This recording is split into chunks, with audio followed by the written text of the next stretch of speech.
Monggo, Pak. Monggo, nggih, tenang nggih. Monggo, Bapak.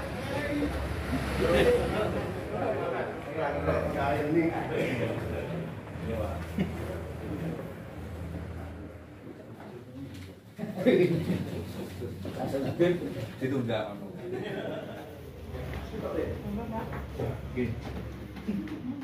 Dari perekonomian. Mbak Pak hukum ya.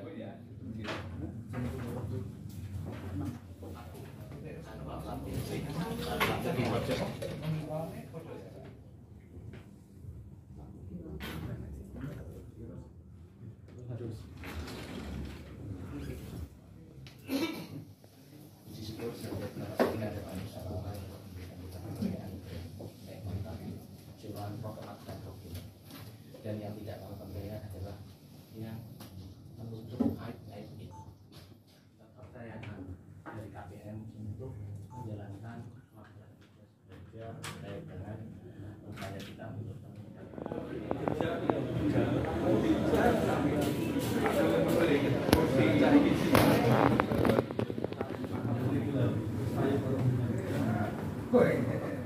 lanjutnya bagaimana? Gini, audiensi ini hanya bagian dari pintu masuk kami dari koalisi aktivis sektoral untuk mendapatkan data-data yang mungkin kami perlukan. Namun saat ini kami belum menerima fisik data itu. Ya, ingat-ingat, kami dari koalisi aktivis sektoral belum menerima lembaran bukti data yang kami minta, terutama hasil kualitas lab dari air reaktor yang di PDAM ini yang kita minta. Terus kemudian laporan keuangan raca keuangan dari 2019 sampai 2021 ataupun pertengahan 2022 yang kita minta. Terus terkait masalah persoalan kenaikan gaji dan sebagainya, tetap kami bersikap, kami menolak jika nanti berimbas pada kenaikan tarif, itu yang kami khawatirkan. Namun yang kita minta data hari ini kita belum dapatkan. Tanggal 26 itu nanti terkait kegiatan untuk turun jalan kita akan insya Allah akan lanjut.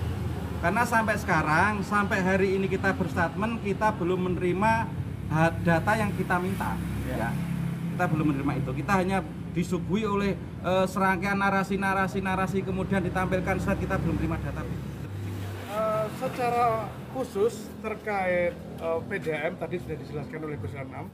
Saya mencoba secara umum. Pertemuan ini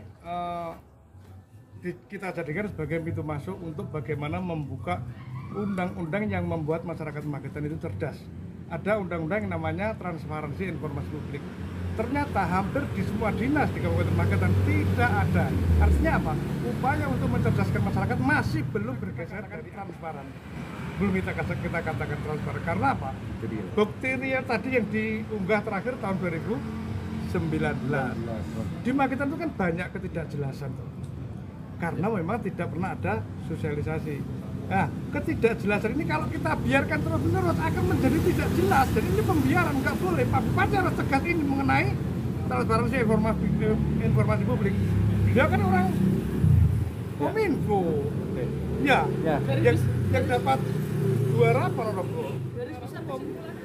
Ini pintu masuk untuk bagaimana Magetan harus cerdas melalui undang-undang transparansi informasi publik yang harus digagas oleh Pak Bupati. Yang dimaksud bangkrut itu kan dari proyeksi atas rencana bisnis yang sudah disusun oleh PDAM. Bangkrut atau istilahnya impas atau kalau orang berusaha itu antara pendapatan dan pengeluaran sama. Itu kan dalam suatu perusahaan kan sudah tidak sehat. Artinya perusahaan sudah tidak bisa berekspansi bisnis. Itu terjadi bila mana pendapatan dan biaya operasional sudah sama atau mendekati. Betul, ya. Kalau nanti dalam perjalanan ada inflasi, tentu saja itu akan semakin dekat ketemunya. Garis tadi. Makanya yang harus diupayakan supaya itu tidak terjadi, pertama harus ada efisiensi dalam melaksanakan bisnisnya. Berarti ya di proyeksi ke depan. Proyeksi ke depan, bila mana dua-duanya itu tidak diupayakan, yang pendapatan tidak bisa dinaikkan, yang operasional tidak bisa diturunkan. Sehat PDAM ini? Sehat sekali, dan labanya masih ada yang disebabkan. masih ada. Dan labanya itu kan, kalau laba itu kan tergantung dari pendapatan usaha tiap Ya. tahun. Berarti untuk si kedepan begitu ya. Itu kan berbasis rencana bisnisnya. bisnis sampai tahun 2025. Oh gitu ya. Iya. Karena Jadi gini Mas, Nggih. pendapatan utama PDAM sebuah perusahaan air itu kan dari air. Ya. Air itu komponen utamanya kan tarif. Ya. Selama tarif tidak bisa naik, tidak bisa mengikuti inflasi, kan itu akan semakin memepetkan pendapatan. Garisnya kan semakin datar, Ya. tidak ada naik. Gini, yang jumlah pelanggan itu bisa tidak bisa signifikan untuk menghasilkan pendapatan bila mana pemakaian per pelanggan itu tidak maksimal. Bila mana pemakaian airnya tidak banyak. Kan yang dijual kan meter air. Betul ya. Nah, selama pemakaian minimal semua ya berarti bayarnya kan minimal. Iya. Nah, berarti apa yang harus dilakukan? Berarti misalkan meyakinkan pelanggan untuk memakai air. Kemudian mengurangi kebocoran. Pendapatan PDAM itu ada air dan non air. Ya.